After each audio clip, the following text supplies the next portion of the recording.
উত্তরবঙ্গে জেঁকে বসেছে হাড় কাঁপানো শীত, সেই সঙ্গে পাল্লা দিয়ে বাড়ছে ঘন কুয়াশা।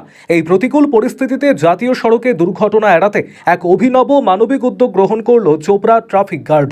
রবিবার ভোররাতে চোপড়া বাসস্ট্যান্ড এলাকায় ২৭ নম্বর জাতীয় সড়কে দেখা গেল এক অন্য রকম চিত্র। কুয়াশার চাদরে ঢাকা অন্ধকার রাস্তায় যখন যান চলাচল অত্যন্ত ঝুঁকিপূর্ণ, তখন ট্রাফিক পুলিশের কর্মীরা সারারাত গাড়ি চালানো দূরপাল্লার লরি চালকদের আটকে হাতে তুলে দিচ্ছেন গরম চা এবং পানীয় জল। চোপড়া ট্রাফিক পুলিশ সূত্রে জানা গিয়েছে, ভোর রাতের দিকে দীর্ঘক্ষণ গাড়ি চালানোর ফলে চালকদের মধ্যে ক্লান্তি এবং ঘুমের আমেজ চলে আসে। ঘন কুয়াশার কারণে দৃশ্যমানতা কমে যাওয়ায় এবং সামান্য অসতর্কতা ইতিমধ্যেই এই এলাকায় বহু দুর্ঘটনা ঘটেছে। মূলত চালকদের তন্দ্রাচ্ছন্ন ভাব কাটাতে এবং তাদের চনমনে রাখতেই এই চা পানের ব্যবস্থা। ট্রাফিক পুলিশ কর্মীরা কেবল চা জল দিয়েই ক্ষান্ত থাকছেন না, প্রতিটি চালককে কুয়াশার মধ্যে সাবধানে এবং নিয়ন্ত্রিত গতিতে গাড়ি চালানোর পরামর্শ দিচ্ছেন তারা। পুলিশের এই মানবিক আচরণে খুশি চালকেরাও।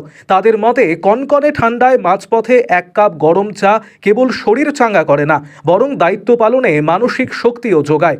চোপড়া ট্রাফিক গার্ডের আধিকারিক জানিয়েছেন, দুর্ঘটনামুক্ত জাতীয় সড়কে গড়ে তোলাই আমাদের প্রধান লক্ষ্য।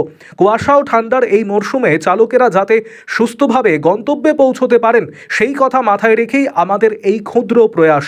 প্রশাসনের এই উদ্যোগকে সাধুবাদ জানিয়েছেন স্থানীয় বাসিন্দারাও।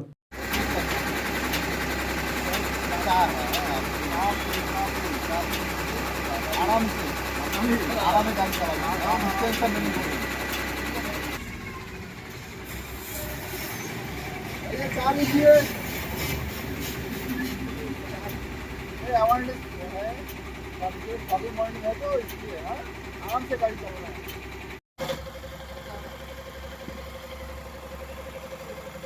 डिस्टेंस बाबा गाड़ी चलाना है ना, डिस्टेंस